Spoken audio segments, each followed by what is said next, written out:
Kindy Rockstars.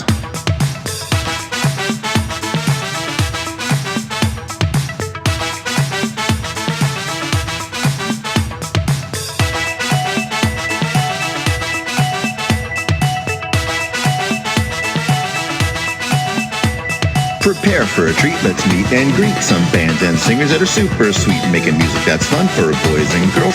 Help them learn about this great big world. Fun for the family, yes it's true, your kids will love it and you will too. Clap and dance and sing aloud, become a part of the Kindy crowd. These songs will make you move your feet and give your ears a great big treat. So settle in, grab your guitars, and let's get to know our Kindy rock stars.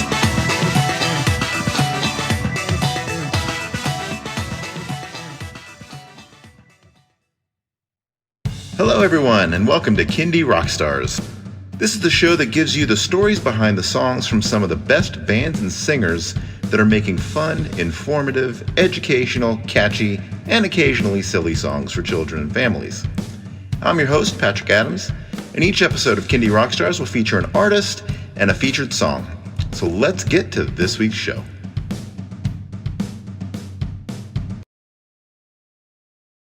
I am here today with David Ladon, otherwise known as Farmer Dave of Animal Farm. Welcome to the show.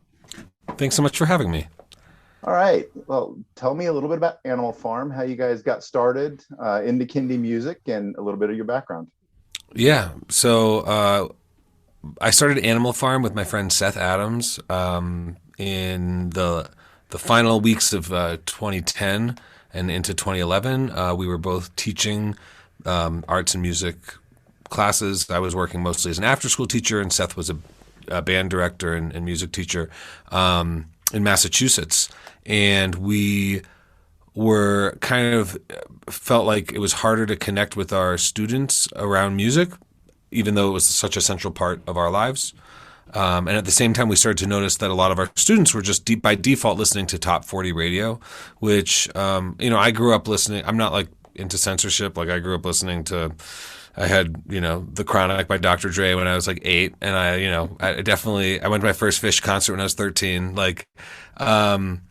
But there wasn't music that was like developmentally written for kind of early elementary age students. They were kind of in this cultural limbo between, early childhood music and then, the pop of our preteen years.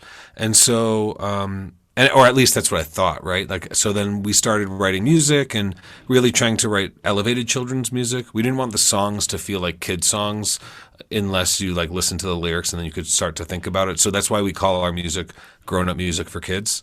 And so we just started writing music every week. We would come together. There were two of us, and we had a saxophone/banjo player named Chris, and he was Cowboy Chris, and he would and we would write, and so we did that for about a year, and then Seth moved to Chicago, and then his partner at the time was in grad school there, and then my now wife got into grad school in Chicago, so I was there a year later, and that's where the band really took off, and we started playing in Chicago public schools and working. By the time I left Chicago in 2019, we were playing 40 or 50 shows a year, everywhere from the Chicago Cultural Center to the Botanic Gardens. And then my wife got into a graduate program here in Colorado for a PhD, and I grew up here, so we're now in Colorado, and I still work with Seth and collaborate with him. And pre-pandemic, I was touring back and forth, but now I also have a lineup here in Colorado, and actually just recently played my first live show with a band since the end of pandemic. So that was really exciting. Yeah, no, I listened to some of your music, and I totally got your vibe on, the songs being crafted the way they were, and for adults, but with a kid's theme. What age I think typically gravitates to that kind of music? Do you get through to younger kids too? Well, so in a live context, our shows are really interactive, and I do bring in covers that are, oftentimes I modify covers to then build in movement and interactivity.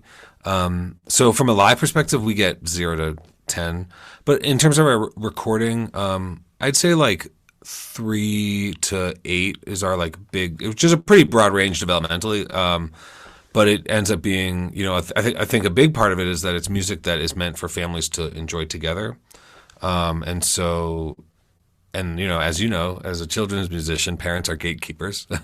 So the goal is to have something that can grow with the kids, right? Like the music takes on new meaning for me, and I'll talk about that with one of our songs. But I think also like it's kind of been interesting to hear how families kind of grow up with this music, and then to hear as a kid turns 8 or 9, like how they reflect on the songs or how they reflect on what we do.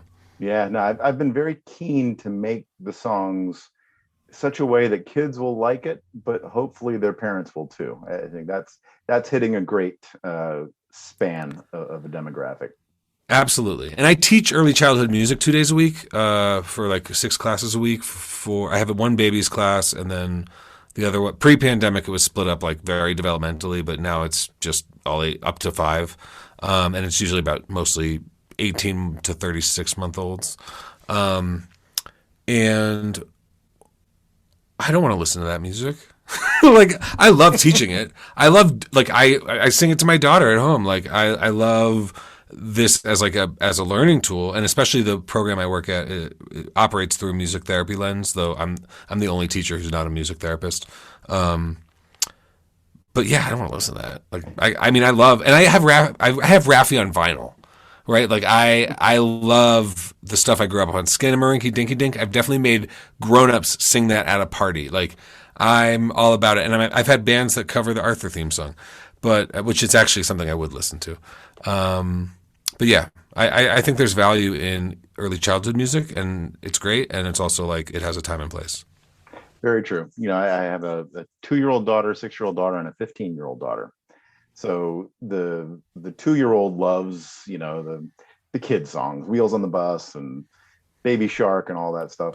My 15-year-old doesn't want to listen to them, doesn't want to hear it, walks away when they come on, can't stand to listen to it. So I have a goal of, you can enjoy it at this age, but you can also enjoy it at her age too. Yeah, for sure. And I think about when I was growing up, like musical theater was that kind of thing for me growing up, was listening to Andrew Lloyd Webber or listening to Rent when I was a little older. But like that I think that I hear it. And so when I said earlier was that like, or, I've said before when I first started Animal Farm, I was like, where is this music written for this age group?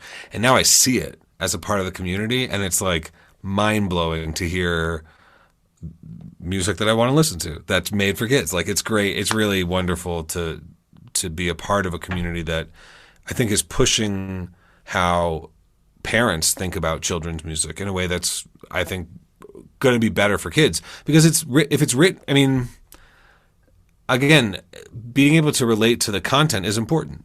And as much as I love Bob Dylan or I love Stevie Wonder, I feel like actually is something that a lot of kids can get into, but I want it to be developmentally appropriate or developmentally like relevant to young people. Now, with the name Animal Farm, does your music have a general theme around animals? I couldn't help but notice there were several animal theme songs, but not all. Yeah. So and on the recordings, everything has some type of animal reference to it. I think. I'm pretty sure everything has some reference to animals in somewhere. But yeah, it's looking at social emotional learning, community, self-expression, and the environment through the lens of animals and the natural world, and kind of thinking less about like tons of informative animal facts and more about how do we use animals within like a narrative form to engage in these conversations. So we have a song called Totes Ma Goats, about a goat that is like who's like really chill now, but used to be really uptight and like would hold on to all of their grievances. And so, or we have a song called Nocturnal Me, which is about a baby bat that's afraid of the dark.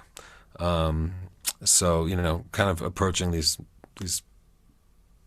things that we all navigate as humans. I mean, a lot of it's about lifelong learning. I've had parents be like, man, your song Slow Down really gets me. Like, I feel like I got to slow down. I'm like, great. I like the two-headed turtle, or the two heads were arguing with each other. Yeah. And that's actually what's funny is Seth and I wrote that. A lot of the music Seth and I write collaboratively. Some of it we write our own. It's and we take turns like arranging. I definitely have had a heavier hand more in the last few years. But yeah, that song was so funny. Talking about music taking on new meaning was we wrote the song about siblings navigating conflict and navigating sharing space, right? But then like Seth and I became so close. And after I got married, my wife and I moved into a house with our friends who had all relocated to Chicago from Boston, and it was including Seth. So now we're roommates and bandmates, and that song took on whole new meaning as we navigated, the interpersonal relationship of artists trying to collaborate and manage time together. And to be in a place where we return to that idea of like together we're strong, and we would sometimes like we have a very like sibling like relationship, and I've been at shows where like one of us is kind of like grumpy about something, and then we play that song and like look at each other and smile, and like everything's cool. It's really wonderful. Good. All right, you ready to dig into a song?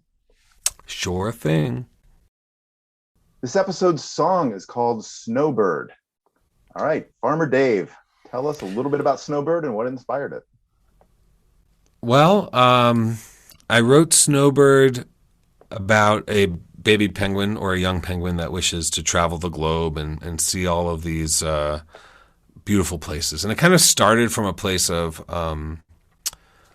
like a kind of paradox or a contradiction, right? Like a penguin wanting to go to tropical climates is, penguins don't really live in tropical climates, although as one of our fans, Elliot, informed me, some penguins do live in subtropical rainforests in New Zealand. So I've had to like adjust my delivery of this song. But yeah, the idea was, thinking about an animal that has limitations and then kind of navigating that. And I think, as what's funny is I remember it's my wife's favorite song of ours. And so we threw a surprise party for her when she turned like 28 or 29. And our friend, she asked me to play it. We were jamming and she asked me to play it. And afterwards, our friend who does our artwork, his name's Matt Durso, and he's a Chicago artist. He goes, "Dave, that's dark."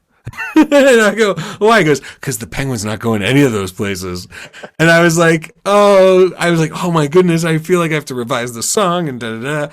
And then we went in the studio. It was so much fun to record. And but what was interesting is that this year that song has completely changed meanings for me, because whereas before it was kind of a silly thing to play with the idea of a penguin wanting to go to all of these tropical places and a way for us to talk about different places. I feel like we live in a country that's somewhat like inwardly focused on ourselves, and you see the interviews like the Vox Pop interviews where someone's like, "Do you know the capital of this?" Nobody knows. We're not a particularly global citizenry necessarily in our orientation to the world.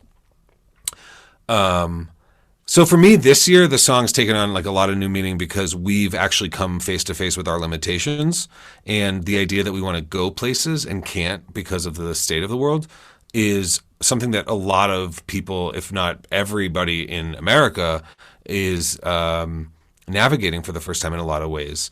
And so that's been really interesting. Like I remember playing it at the beginning of pandemic. I started doing live streams every day, and I've actually done like over 350 live streams, which is you see behind me, my green screen and my phone and stuff, which they can't see on the podcast. So yeah, at the beginning of pandemic, I started doing live streams, and I remember playing Snowbird sometime in the first or second week, and as I was singing the C-section, I guess, the "You Were Made for the Cold" part, like the song switched for me in terms of what it meant, and I like started to choke up because I was really, really scared that we were going to spend, and this was like in late March, I was like, we're going to be in our homes for the next like 2 years. And then everyone was like, "David, you need to like stop freaking out." And then we're here like 18 months later, and it really does like still feel like something we're navigating, and we are, I don't know, it doesn't feel as big of a deal to make accommodations anymore for me. Like I feel like taking care of each other is something that like we do. And so, but this song definitely, like, it just, every time I play it now and I think about even being outside again and performing in a park, and I only do outdoor concerts for the time being, and just feeling like so joyful that I get to be here, right? Like I was supposed to be home for so long, and now I get to be in community with people, making art, smiling, getting some vitamin D. So this song is like super meaningful to me, in partially because of the way that I've grown with it. Yeah, no, what struck me about it is, I think anytime a kid can listen to a catchy song, a memorable song, but there's also so much in the song that can teach them about something, especially about the world, and like create a curiosity of, well, what is this place he's talking about? And maybe they'll go learn about it and things like that. So that's what struck me about it as I was listening to it.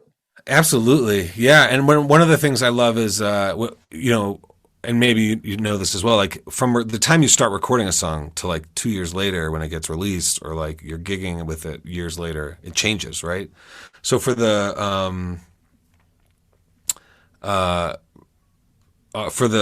second verse, there's the line, "I'd like to learn to samba in Rio and two-step in New Orleans."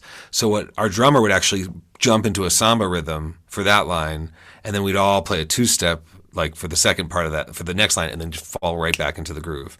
And that was just like a really fun thing that kind of happened naturally. Nobody really like talked about it. Like our drummer just did it one day, and it just worked. And that might actually be on the album. I don't remember, but I don't think that's actually on the album. So, all right, well, let's listen to the song. This is a penguin after my own heart. Here is Snowbird by Animal Farm.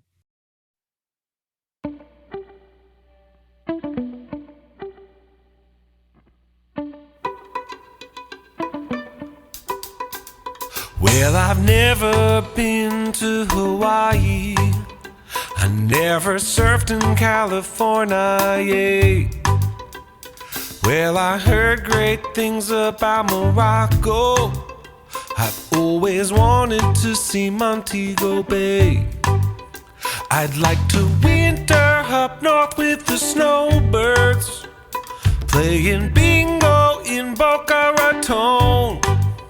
Then we'd return to Antarctic waters. I'm just a penguin with a yearning to roam. Well, I'd march there if I could, but I don't think I'd make it too far. Let me see you all penguin march. Let me see you all penguin march. If my legs were only longer, I'd get myself a rental car. Let me see you all drive your car. Let me see you drive your penguin car. If I could fly an airplane, I wouldn't be flightless anymore. I can soar beneath the water, but I've only gone as far as Cape Horn.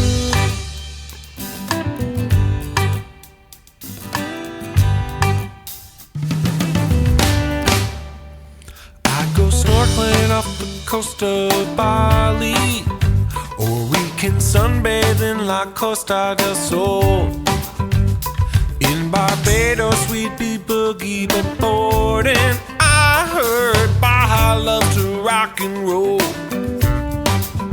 I'd like to learn to samba in Rio, or we can two-step in New Orleans.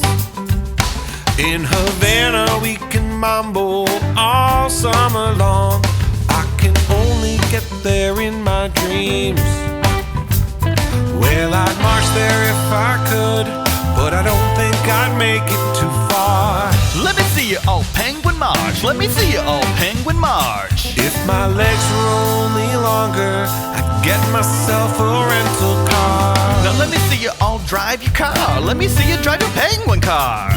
If I could fly an airplane, I wouldn't be flightless anymore. I can soar beneath the water, but I've only gone as far as Cape Horn.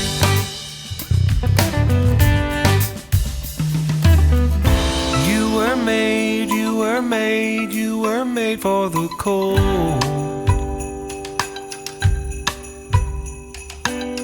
You'll understand, understand, understand when you're older.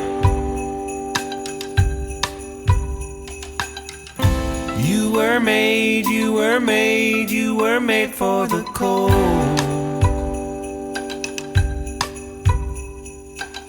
You'll understand, understand, understand when you're older. You were made, you were made, you were made for the cold. You'll understand, understand, understand when you're older. You were made, you were made, you were made for the cold.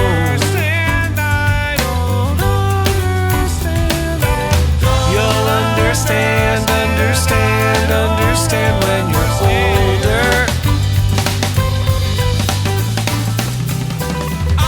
You were made, you were made, you were made for the cold. You'll understand, understand, understand when you're older.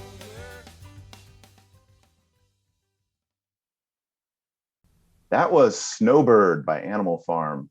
All right, Dave, tell everyone where they can stream and download that song and where they can find you and Animal Farm on social media.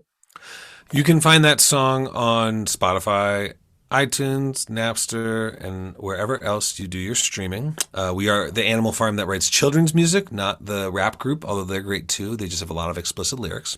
That's on the album We Are One. You can also go to linktree.com/Animal Farm Music to get links to all of our socials. We're on Facebook, Instagram, and YouTube. It's at Animal Farm Music. And you can check out my new series on PBS at pbs.org called Farmer Dave and Friends. Excellent. Well, Dave, thank you so much for being on the show. Thanks for having me. This is awesome. All right, talk to you again soon. Bye.